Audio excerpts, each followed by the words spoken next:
അപ്പൊ ഇന്ന് നിവിനും നൂറയും തമ്മിൽ രാവിലെ ഒരു നല്ല വഴക്ക് എന്ന് പറയാൻ പറ്റില്ല, എന്നാലും ഒരു ചെറിയ വഴക്ക് നടന്നു. കോംപ്രമൈസിങ്ങിലൊക്കെ ആള് വന്നത് കൊണ്ട് തന്നെ ആ വഴക്ക് പെട്ടെന്നങ്ങ് മാറി. അപ്പൊ ഇന്നത്തെ നമുക്ക് ലൈവ് അപ്ഡേറ്റ്സ് എന്തൊക്കെയാണെന്ന് നോക്കാം. അതിനു മുമ്പായി നിങ്ങൾക്ക് എന്റെ ചാനൽ ഇഷ്ടപ്പെടുകയാണെങ്കിൽ എല്ലാവരും സബ്സ്ക്രൈബ് ചെയ്യുക, കമന്റ് ചെയ്യുക, ലൈക്ക് ചെയ്യുക. നിങ്ങളുടെ കമന്റ് വളരെ പ്രധാനമാണ്, ലൈക്കും.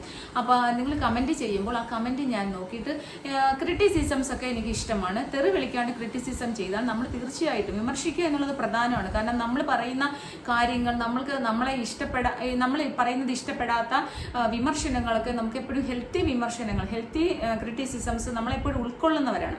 അപ്പൊ ആ ഉൾക്കൊള്ളൽ തന്നെ വളരെ പ്രധാനമാണല്ലോ. അപ്പൊ ആ ഉൾക്കൊണ്ടുകൊണ്ട് തീർച്ചയായിട്ടും അതിനകത്ത് മാറ്റങ്ങൾ വരുത്തും. പക്ഷേ നമ്മൾ ചെയ്യേണ്ട കാര്യങ്ങൾ, പ്രതികരിക്കേണ്ട സ്ഥലത്ത് തീർച്ചയായിട്ടും പ്രതികരിക്കുകയും ചെയ്യും. അത് ഒരിക്കലും പ്രതികരിക്കാതിരിക്കത്തില്ല. അപ്പൊ ഞാൻ ഈ ഒരു ബിഗ് ബോസ് ഷോയിലെ അപ്ഡേറ്റ്സ് ആണ് പറയുന്നത്. ബിഗ് ബോസ് ഷോയ്ക്ക് മുമ്പേ ഇവരുടെയൊക്കെ പേഴ്സണൽ ലൈഫ് എന്തായിരുന്നോ, ഇവരെന്തായിരുന്നോ എന്ന് ഉള്ള ഒരു വീഡിയോയും ഞാൻ ഇട്ടിട്ടില്ല. നിങ്ങൾക്ക് എൻ്റെ ചാനൽ എടുത്ത് നോക്കിയാൽ അറിയാം. എനിക്ക് വാർത്താ ചാനൽ വേറെയുണ്ട്, അതുപോലെ തന്നെ കുക്കിംഗ് ചാനൽ വേറെയുണ്ട്. അപ്പോൾ അതേണക്ക് ഞാൻ ക്ലാസ് എടുക്കുന്നുണ്ട്. സ്റ്റുഡൻസിന് ക്ലാസ് എടുക്കാനുള്ള ഒരു ചാനലുണ്ട് എനിക്ക്. അപ്പോൾ ഇതുപോലെ LLB സ്റ്റുഡൻസിന്, അപ്പോൾ ഇതുപോലെയുള്ള ചാനലുള്ളവരാണ്. അപ്പോൾ ഇതെന്ന് പറഞ്ഞാൽ ബിഗ് ബോസിന്റെ അപ്ഡേറ്റ്സും പിന്നെ എൻ്റെ ബ്യൂട്ടി ടിപ്സ്, എൻ്റെ മുടി കെട്ടുന്നത് എങ്ങനെയാണ്, നിങ്ങൾക്ക് ആ ചാനലിലെ വീഡിയോസ് എടുത്ത് നോക്കിയാൽ അറിയാം.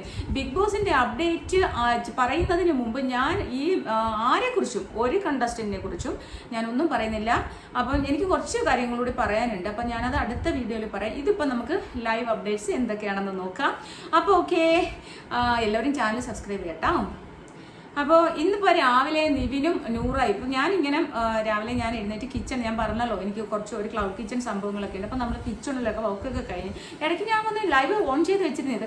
അപ്പം ലൈവ് നോക്കിയപ്പോൾ നമ്മൾ ബാക്കിൽ ലൈവ് നടന്നുകൊണ്ടിരിക്കുകയാണ്. അപ്പം ലാപ്ടോപ്പും TV എല്ലാം ഉണ്ട്.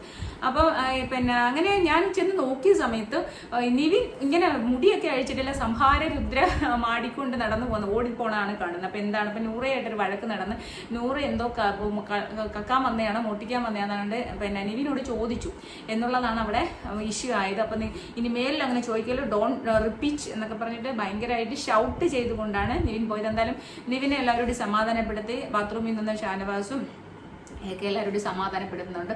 അതെന്തായാലും ഒരുപാട് വലിയ പ്രശ്നങ്ങളില്ലാതെ പോയി. എല്ലാവരും ഒന്ന് നോക്കിയതൊക്കെ ഉള്ളൂ. പിന്നെ നിവിൻ ഷൗട്ട്, അപ്പൊ നീ എന്തിനാ ഇങ്ങനെ ഒത്രയോ ഒച്ചപ്പാട് വെച്ച് സംസാരിക്കേണ്ട ആവശ്യകത എന്താണ് എന്നൊക്കെ നമ്മുടെ ആരാണ് ഇപ്പം വളരെ സമാധാനകാംക്ഷിയായിട്ടുള്ള, സമാധാനപ്രിയനായിട്ടുള്ള അഭിലാഷ് ചോദിക്കുന്ന കേട്ടു. അപ്പൊ എന്തായാലും അഭിലാഷ് കുറച്ച് ആള് ഒതുങ്ങി എന്നുള്ളതാണ്. ഫസ്റ്റ് വീക്കിൽ പുള്ളി വിചാരിച്ച് ഇതായിരിക്കും ഗെയിം എന്ന് വിചാരിച്ച് പുള്ളി എല്ലാവരോടും ഭയങ്കര, പ്രത്യേകിച്ച് അനീഷിനോട് ഭയങ്കരമായിട്ട് തട്ടിക്കയറി. പിന്നീട് പുള്ളി അതെന്ത് പെട്ടെന്ന് അങ്ങ് മാറ്റി കേട്ടോ. എല്ലാവരും ഒരു ഗെയിം എന്നുള്ളതാണ്. പണ്ടത്തെ നമ്മളെ ഷോയൊക്കെ എന്ന് പറഞ്ഞാൽ അവരങ്ങ് ജീവിക്കുമായിരുന്നു, അവരുടെ റിയൽ സ്വഭാവം. ഇതിപ്പോ എല്ലാവരും ഗെയിം പഠിച്ചിട്ട് വന്ന് ഗെയിമേഴ്സ് ആണ്. ഇത് ഗെയിമാണ്, ഇത് ഷോയാണെന്ന് ചിന്തിക്കും. ഇതിപ്പോ എനിക്ക് തോന്നുന്നു 2-3 ആഴ്ച വരെയൊക്കെ അങ്ങനെ ചിന്തിക്കാൻ പറ്റുമായിരിക്കും. പിന്നീട് അങ്ങ് കൈവിട്ട് പോകുമായിരിക്കും. എന്തായാലും ആദ്യ കാലങ്ങളിലൊക്കെ എല്ലാവരും അവരുടെ തനി സ്വഭാവം, വീട്ടിൽ എന്താണോ എന്നപ്പം നമ്മുടെ വീട്ടിൽ വെറും കൂതറ സ്വഭാവം, എന്താ തറയിലൊക്കെ ഇരുന്ന് ഫുഡ് കഴിക്കുകയും, അല്ലെങ്കിൽ തറയിൽ ഇരുന്ന്, ഞാനൊക്കെ ചിലപ്പോഴൊക്കെ തറയിലൊക്കെ ഇരിക്കും.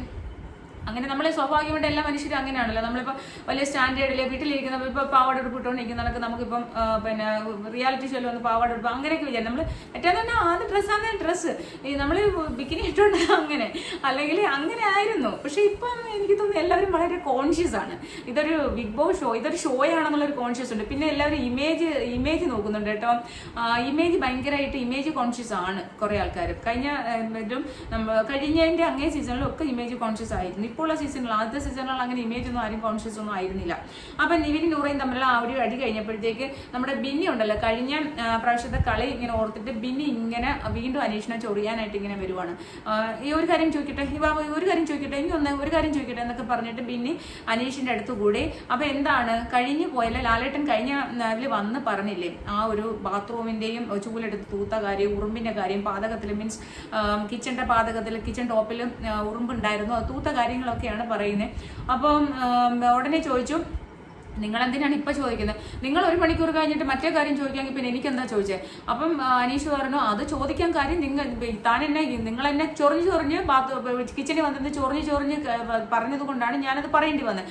അപ്പൊ നിങ്ങൾ അപ്പടി പറഞ്ഞ എന്താ? നിങ്ങൾ അപ്പടി പറഞ്ഞാൽ ഞാൻ എന്റെ മഹാമനസ്കത ഉണ്ടാവും. ഒരു മഹാമനസ്കതയുള്ള മനുഷ്യൻ, ഇയാൾ മാത്രമുള്ള മഹാമനസ്കത. അപ്പോൾ ഉടനെ അനീഷ് പറഞ്ഞു ഇയാൾ ബിന്നി നിങ്ങൾ ഭയങ്കരമായിട്ട് നിങ്ങൾ മാത്രമേ ഉള്ളൂ ഭയങ്കരമായിട്ട് ക്ലീനിങ് കോൺഷ്യസ് ആയിട്ടുള്ള ഹൈജീൻ കോൺഷ്യസ് ആയിട്ടുള്ള ലേഡി എന്ന് നിങ്ങൾ വിചാരിക്കരുത്. ഞാനും നല്ല കുടുംബത്തിൽ നിന്നാണ് വരുന്നത്. അങ്ങനെ എന്തെങ്കിലും കുടുംബ മഹിമകളും കാര്യങ്ങളൊക്കെ പറഞ്ഞ് എന്തെങ്കിലും കുറേ നേരം അങ്ങോട്ടും ഇങ്ങോട്ടും ഷൗട്ട് ചെയ്ത് എന്തായാലും ബിന്നി മാക്സിമം എന്താ പറയണം, ഞാൻ കഴിഞ്ഞ വീഡിയോ പറഞ്ഞത് ബിന്നി ഒരു ചെറിയ കുത്തിത്തിരിപ്പ് അതാണ്. ഇപ്പം നമ്മളിപ്പോൾ എല്ലാ കണ്ടസ്റ്റന്റിന്റെ കാര്യങ്ങളാണ് പറയുന്നത്. അല്ലാണ്ട് ഒരു രേണു സുധിയുടെ കാര്യമോ അല്ലാണ്ട് വേറൊരാളുടെ കാര്യമോ അല്ലെങ്കിൽ സരികയുടെ കാര്യമോ മാത്രമല്ല പറയുന്നത്. രേണു സുധി അവിടെ നമുക്കൊരു നല്ല രീതിയിലൊക്കെ ചെയ്ത് കഴിഞ്ഞാൽ നമ്മൾ തീർച്ചയായിട്ടും പറയും. ഇന്നലെ അല്ല അനീഷിന്റെ ആ ഒരു ഇത് പറഞ്ഞപ്പോൾ അനീഷിന്റെ സ്റ്റാർ കൊടുത്ത്, കാരണം ജയിലിൽ ഭയങ്കരമായിട്ട് പ്രോത്സാഹിപ്പിക്കുന്നുണ്ട്. അത് വെരി ഗുഡ്. ഞാൻ എന്റെ വീഡിയോ പറഞ്ഞിട്ട് അതൊന്നും കേൾക്കാൻ ആർക്കും നേരമില്ല. അപ്പൊ നമ്മള് കള്ളവും കപടതയൊക്കെ പറഞ്ഞു കഴിഞ്ഞാൽ തീർച്ചയായിട്ടും പറയുന്നത് ആരായാലും പറയും. പിന്നെ വേറുള്ളവരുടെ കാര്യം അറിയത്തില്ല. ഈ കൊച്ചി ഇവിടുന്ന് കറക്റ്റ് ആയിട്ടുള്ള നെഗറ്റീവ് കാര്യങ്ങളെല്ലാം പിടിച്ചോണ്ട് പോയ ഒരാളാണ് അല്ലെ. ഫുള്ള് നെഗറ്റീവ് പിടിച്ച് പോയപ്പം അതിന്റെ ഈ പഠിത്തത്തിന്റെ കാര്യങ്ങളും എല്ലാം പറഞ്ഞിട്ട് പോയ ഒരാൾ അവിടെ ചെന്ന് എന്തിനാണ് പറയുന്നത്? പിന്നെ ഇതൊരു റിയാലിറ്റി ഷോ ആണ്. നമ്മൾ വീട്ടിലിരിക്കുന്ന ആൾക്കാരെ ആരും ഒന്നും പറയാൻ പറ്റത്തില്ല. കാരണം അവർ വീട്ടിലിരിക്കുകയാണ്, അവരുടെ സ്വകാര്യതയാണ്. പക്ഷേ ഇതൊരു സോഷ്യൽ മീഡിയ പ്ലാറ്റ്ഫോമാണ്. അതുപോലെ തന്നെ റിയാലിറ്റി ഷോയാണ്. ഇവർ 24/7 ലൈവ് കാണിക്കുകയാണ്. ഉറങ്ങുന്നതും ബാത്റൂമിൽ പോകുന്നതും ഉടുപ്പ് മാറാൻ പോകുന്നതും ഭക്ഷണം കഴിക്കുന്നതും വഴക്കിടുന്നതും കിടക്കുന്നതും ഇരിക്കുന്നതും എല്ലാം കാണിക്കുവാണ്. അപ്പൊ കാണിക്കുമ്പോൾ അതിനെ കാണാൻ വേണ്ടിയിട്ടാണ് ലക്ഷക്കണക്കിന് ആൾക്കാർ ഈ ഹോട്ട്സ്റ്റാറിന്റെ ഹോട്ട്സ്റ്റാർ ചാർജ് ചെയ്ത് ജിയോയ്ക്ക് പൈസയോ അടച്ച് നമ്മളിത് കാണുന്നത് എന്തിനാണ്? നമ്മൾക്കിത് കാണാൻ വേണ്ടിയിട്ടാണ്. അപ്പം അതിന്റെ ഓൺലൈൻ റിവ്യൂസ് ഇതിന്റെ റിവ്യൂ പറയും. കാരണം എന്ന് പറഞ്ഞാൽ ഈ ഓൺലൈൻ ഈ റിവ്യൂ പറയുമ്പോഴാണ് ഈ ഷോയ്ക്ക് ഒരു ബൂസ്റ്റിംഗ് ഉണ്ടാകുന്നത്. അപ്പൊ ഈ PR വർക്കേഴ്സ് ചെയ്യേണ്ട കാര്യം നമ്മളിപ്പം രേണു സുധീനെ എന്തെങ്കിലും പറഞ്ഞെന്ന് വിചാരിച്ചു, അല്ലെങ്കിൽ രേണു സുധി ചെയ്യുന്ന തെറ്റിനെ നമ്മൾ ചൂണ്ടിക്കാട്ടുമ്പോൾ അവരെന്താണ് ചെയ്യേണ്ടത്? അവർ ബൂസ്റ്റ് ചെയ്യൂ. നിങ്ങൾ ബൂസ്റ്റല്ലേ ചെയ്യേണ്ട. അല്ലാണ്ട് നിങ്ങൾ വന്നിരുന്ന ബാക്കിയുള്ളവർ പ്രതികരിക്കുന്ന ആൾക്കാർ അല്ലെങ്കിൽ അവരെ അഭിപ്രായം പറയുന്ന ആൾക്കാരുടെ മണ്ടയ്ക്ക് വന്ന് അവരെ തെറി വിളിച്ചു കഴിഞ്ഞാൽ തിരിച്ച് ഇതിന്റെ അപ്പുറത്ത് പ്രതികരിക്കത്തില്ലേ? ഞാനൊക്കെ പ്രതികരിക്കും. ഒന്നും അല്ല. നമ്മൾ പ്രതികരിക്കുന്ന അങ്ങേയറ്റം, നമ്മളെയൊക്കെ വിളിച്ചു കഴിഞ്ഞാൽ അങ്ങേയറ്റം പ്രതികരിക്കും. തീർച്ചയായിട്ടും പ്രതികരിക്കും. കാരണം ഞാൻ അതിന്റെ ഒരെണ്ണം എടുത്തത്. കുറെ ആൾക്കാർ വന്ന് ചോദിക്കുന്നതായിട്ട് അത് ഞാൻ വരാം, അതിനകത്തേക്ക് എനിക്കൊരു വീഡിയോ ചെയ്യേണ്ടതായിട്ടുണ്ട്. പിന്നെ നമ്മളിങ്ങനെ ആ സ്ത്രീയുടെ വീഡിയോ ഇങ്ങനെ ചെയ്യേണ്ട, അതിന് താല്പര്യം ഇല്ലാത്തതുകൊണ്ടാണ്. കാരണം എന്തിനാണ് വെറുതെ ഒരാളിനെ എടുത്തിട്ട് എന്റെ ചാനലിൽ നിങ്ങൾ എടുത്ത് നോക്കിയാൽ അറിയാമല്ലോ, ഞാൻ ഏതെങ്കിലും ഒരു വീഡിയോ അതിന് വേണ്ടി ചെയ്തിട്ടുണ്ട്. ബിഗ് ബോസ് ഷോയിലാണ് ഞാൻ ആകപ്പാടെ വീഡിയോ ചെയ്യുന്നത്. ഇത് ഞാൻ പറയുന്നത് ഞാൻ നേരത്തെ എനിക്ക് വേറെ ചാനലുകൾ ഉണ്ടല്ലോ, ആ ചാനലുകളിലും ഞാൻ എൻ്റെതായിട്ടുള്ള ഓരോ റെലവൻറ്റ് കാര്യങ്ങൾ, സൊസൈറ്റി റെലവൻ്റ് ആയിട്ടുള്ള കാര്യങ്ങളാണ് ഞാൻ അവിടെ ഇടുന്നത്. ഒരിടത്ത് പഠിത്തത്തിന്റെ കാര്യങ്ങൾ ഇടുന്നത്, ഒരിടത്ത് കുക്കിംഗ് ആണ് ഇടുന്നത്. ഇവിടെ എൻ്റെ ബ്യൂട്ടി കാര്യങ്ങളൊക്കെ ഇടാൻ വേണ്ടിയിട്ടാണ് ഈ ചാനൽ തുടങ്ങിയിരിക്കുന്നത്. അല്ലാണ്ട് വേറൊന്നുമല്ല. ഇത് എൻ്റെ തോട്ട്, എൻ്റെ ഇഷ്ടങ്ങൾ, ഇത് മാത്രമാണ്. അപ്പം ബിഗ് ബോസിന്റെ ലൈവ് അപ്ഡേറ്റ്സ് പറയാൻ എനിക്കിഷ്ടമാണ്. അതിനകത്ത് ഒരു കമന്റ് വന്നേക്കുന്ന ഒരുപാട് കമന്റ് ഉണ്ട് കേട്ടോ. 500-നകത്ത് കമന്റ് ഉള്ളതിൽ വെറും ഒരു 25-30 കമന്റ്സേ ഉള്ളൂ. പിന്നെ ഇത് രേണു സുധി എന്ന് പറയുന്ന വ്യക്തിയെ എന്തിനു പറഞ്ഞു എന്നുള്ളൊരു തെറിവിളി ഉള്ളത് പറയില്ല. ആ ഒരു ഇപ്പോൾ ഇട്ട വീഡിയോയില് ഞാൻ പ്രതികരിച്ചു കൊണ്ടിട്ട വീഡിയോയിൽ, അതിന് മുമ്പുള്ളതിനകത്തല്ല എന്തോ വെട്ടുവിളികളെ പോലെ കുറെ എണ്ണം വന്നിട്ടുണ്ട്. ബാക്കിയുള്ള ഈ 450-475 കമന്റും ഇത് എന്നെ സപ്പോർട്ട് ചെയ്തിട്ടുള്ള, കാരണം ഞാൻ പ്രതികരിച്ചതിനെ ഇഷ്ടപ്പെട്ടിട്ടാണ്. സത്യം പറഞ്ഞാൽ ഞാൻ ഭയങ്കരമായിട്ട് അതിശയിച്ചു പോയിട്ട് അന്തം വിട്ട്. എനിക്ക് ഭയങ്കരമായിട്ട് എന്നെ കാണുന്ന എൻ്റെ പ്രേക്ഷകരോട് എനിക്കൊരു ബിഗ് സല്യൂട്ടാണ് പറയാനുള്ളത്. കാരണം നിങ്ങളുടെ മനസ്സിൽ ഇത്രമാത്രം ഒരു ദേഷ്യം മാസ്റ്റർ ഉണ്ടായിരുന്നു എന്ന് ഞാൻ വിചാരിച്ചതേ ഇല്ല. ഞാൻ വിചാരിക്കുന്ന യൂട്യൂബേഴ്സ് ഇങ്ങനെ കിടന്ന് പറഞ്ഞു, പക്ഷെ എത്രമാത്രം അവർ ജനങ്ങളെ വെറുപ്പിച്ചു എന്ന് എനിക്കിതിൽ നിന്ന് ബോധ്യമായി. നമ്മൾ പ്രവർത്തികൾ ചെയ്യുമ്പോൾ നമ്മൾ നാളെ ജീവിച്ചിരിക്കുന്ന മനുഷ്യരല്ല. നമ്മൾ ഇന്ന് ജീവിച്ചു, നാളെ ഞാനുണ്ടോ എന്ന് പോലും അറിയാൻ പറ്റില്ല അല്ലേ? നമ്മൾ മനുഷ്യന്റെ കാര്യത്തിനാണ്. കോവിഡ് വന്ന് എത്രയോ ജനങ്ങൾ മരിച്ചു. അപ്പോൾ നമ്മൾ ഒരു നിമിഷമെങ്കിലും ഒരാളെ കൊണ്ടെങ്കിലും നല്ലത് പറയിക്കാനാണ് മാക്സിമം ശ്രമിക്കുക. എല്ലാവരും നല്ലത് പറയുന്നത് നമ്മൾ പ്രതീക്ഷിക്കേണ്ട. ഒരാളെങ്കിലും ഭൂരിപക്ഷം ആൾക്കാരെ കൊണ്ടും ഒരു നല്ലത് പറയിച്ചിട്ട് നമ്മൾ ഈ ഭൂമിയിൽ നിന്ന് പോകും. നമ്മളെല്ലാം ഈ ഭൂമിയിലെ കാവൽക്കാർ മാത്രമാണ്. നമ്മൾ എത്ര കാലം ജീവിക്കും? മാക്സിമം ഒരു 75-80 വയസ്സ് വരെ ജീവിക്കാർക്ക് അങ്ങേ അറ്റം പോയാൽ അതുവരെ ഉള്ളൂ നമ്മൾ. അപ്പം നമ്മളിവിടെ അഹങ്കരിച്ചിട്ട് വല്ല കാര്യമുണ്ടോ? ഈ അഹങ്കാരവും ഈ ഒരു എന്താ പറയുക, ഈ ഒരു തന്നിഷ്ടവും ഈ തൻ്റെടവും ഈ കള്ളം പറച്ചിലും ഒക്കെ നിർത്തിയിട്ട് വളരെ പോസിറ്റീവായിട്ട് ജീവിച്ചൂടെ? അത് ഹൗസിനുള്ളിൽ പോയപ്പോൾ, ബിഗ് ബോസ് ഹൗസിനുള്ളിൽ പോയപ്പോഴെങ്കിലും അങ്ങനെ ആവാഞ്ഞത് കൊണ്ടല്ലേ നമ്മൾ അതിനകത്ത് ചെന്നവരെ നമ്മൾ അപ്ഡേറ്റിലാണ് നമ്മൾ പറഞ്ഞു. തിരിച്ച് നമ്മളൊരു പ്രതികരണം സത്യം പറഞ്ഞു കഴിഞ്ഞാൽ ഞാൻ ഭയങ്കരമായിട്ട് അന്തം വിട്ടു. എനിക്ക് ഭയങ്കര സത്യം പറഞ്ഞാൽ ഈ പ്രതികരിക്കാനുള്ള നമ്മുടെ ഊർജ്ജം ഉണ്ടല്ലോ, ഞാൻ ഒരു പ്രതികരിക്കുന്ന സ്ത്രീയാണ് കേട്ടോ. ഞാൻ അങ്ങനെയാണ്, കുഞ്ഞുനാളിൽ ഞാൻ അങ്ങനെ ഒരു സ്വഭാവക്കാരാണ്. തെറ്റു കണ്ടാൽ പ്രതികരിക്കും. അപ്പോൾ ആ ഒരു പ്രതികരണം പിന്നെ നമ്മൾ കുറേ കാലമായിട്ട് നമ്മളെ വേണ്ട, നമ്മൾ നമ്മുടെ കാര്യങ്ങൾ നമ്മുടേതായിട്ടുള്ള ഒരുപാട് പഠിത്തവും ജോലി സംബന്ധമായ ജോലികളും പിന്നെ അങ്ങനെയുള്ള ഒരുപാട് കാര്യങ്ങൾ ചെയ്യുന്ന ഒരാൾ. പിന്നെ ഒരുപാട് പേരെ ഞാൻ ഹെൽപ്പ് ചെയ്യുന്നുണ്ട്, രോഗികളെയും അങ്ങനെയുള്ള കുറേ ചാരിറ്റി കാര്യങ്ങളൊക്കെ ചെയ്യുന്ന ഒരാളാണ്. അപ്പം നമ്മൾ അതിൻ്റെതായിട്ടുള്ള പോകും. പിന്നെ ഞാൻ ഈ പ്രൊഫഷൻ എന്ന് പറയുന്ന ഡെഡിക്കേറ്റഡ് പ്രൊഫഷനാണ്. എൻ്റെ പ്രൊഫഷൻ കൊണ്ട് ഞാൻ ക്യാഷ് ഉണ്ടാക്കുന്നില്ല. ഞാൻ ഒരുപാട് സാധുക്കളെ സഹായിക്കാൻ വേണ്ടിയിട്ടാണ് എൻ്റെ വക്കീൽ പണി. ഞാനൊരു ക്രിമിനൽ ലോയറാണ്. ക്രിമിനൽ ചെയ്യും, ഫാമിലി ചെയ്യും, എല്ലാ തരത്തിലുള്ള കേസും ചെയ്യും.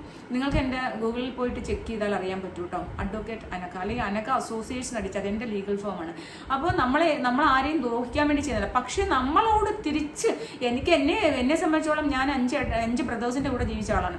അപ്പം എന്നെ സംബന്ധിച്ചോളം എന്നെ പിന്നെ മോശമായിട്ട് എന്തെങ്കിലും പറഞ്ഞു ചോദിച്ചു കുഴപ്പമില്ല, വളരെ മോശമായിട്ട് നമ്മളെ നീ ഒരു വിവരവും ഇല്ലതിൽ എരണം കെട്ടവളെ മറ്റേ മോളെ എന്നൊക്കെ പറഞ്ഞ് വിളിച്ചു കഴിഞ്ഞാൽ നമ്മൾ പ്രതികരിക്കാൻ പറ്റില്ല. അതുകൊണ്ട് മാത്രം പ്രതികരിച്ചാണ്.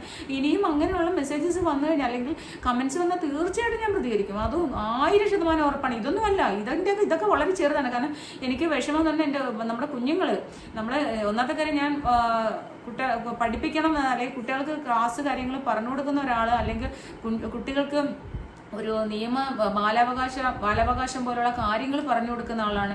സ്ത്രീകൾക്കായാലും എല്ലാവരും പറയും ഞാനൊരു സ്ത്രീ ഫെമിനിസ്റ്റ് ആണ് എന്നുള്ളത് ചിലരൊക്കെ പറയും. കാരണം സ്ത്രീകളോട് കൂടുതൽ തന്നെ, പക്ഷെ സ്ത്രീകളോടാണ് സത്യമാണ്. പക്ഷെ പുരുഷന്മാരോട് യാതൊരു തരത്തിലുള്ള വിരോധമില്ല. കാരണം പുരുഷന്മാരെ ഞാൻ ഭയങ്കരമായിട്ട് ബഹുമാനിക്കുകയും സ്നേഹിക്കുകയും ഒക്കെ ചെയ്യുന്ന ആളാണ്.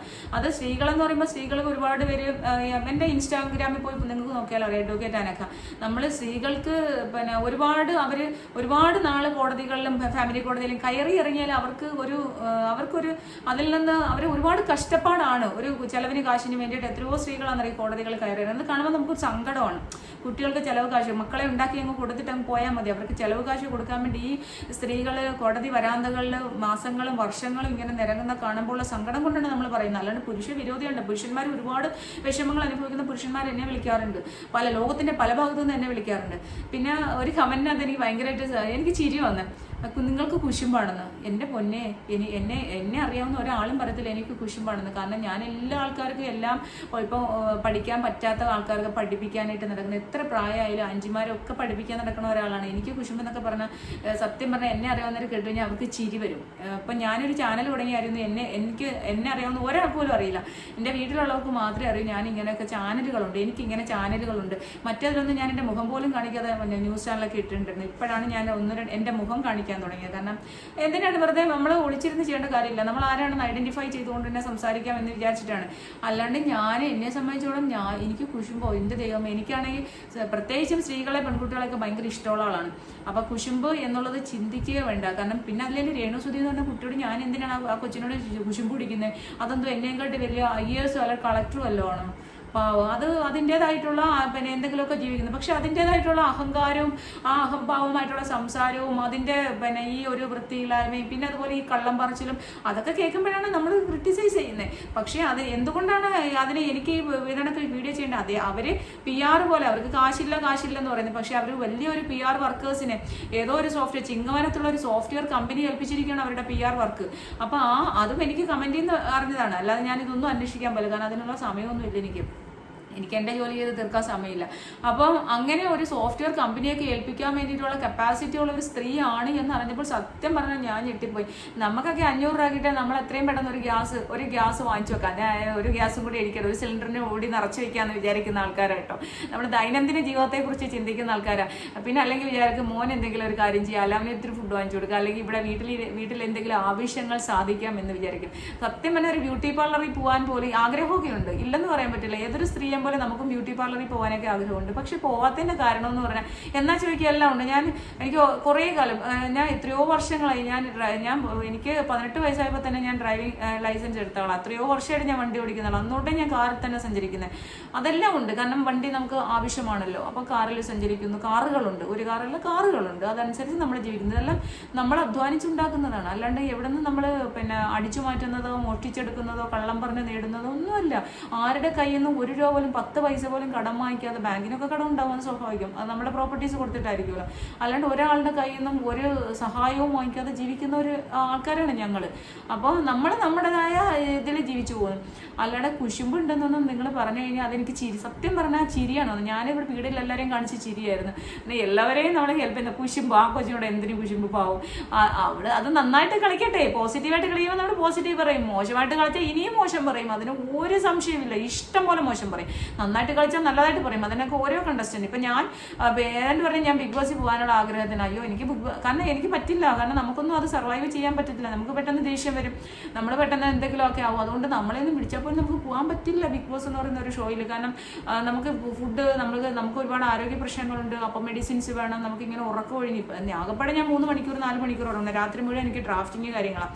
അപ്പോൾ അത് കഴിഞ്ഞിട്ട് 4:30 മണിക്ക് ഞാൻ ഉറക്കം എഴുന്നേറ്റ് വേണം എൻ്റെ ജോലികൾ ചെയ്യാൻ. അങ്ങനെ നമ്മൾ എല്ലാ മനുഷ്യരും എന്നെ പോലെ തന്നെ എത്രയോ ആൾക്കാരെന്ന് പറയും ഇതിനേക്കാൾ കഷ്ടപ്പെട്ട് ജീവിക്കുന്നത്. നമുക്ക് ദൈവം സഹായിച്ച് ആരോഗ്യം, അത്യാവശ്യം ആരോഗ്യമൊക്കെ തന്നിട്ടുണ്ടല്ലോ.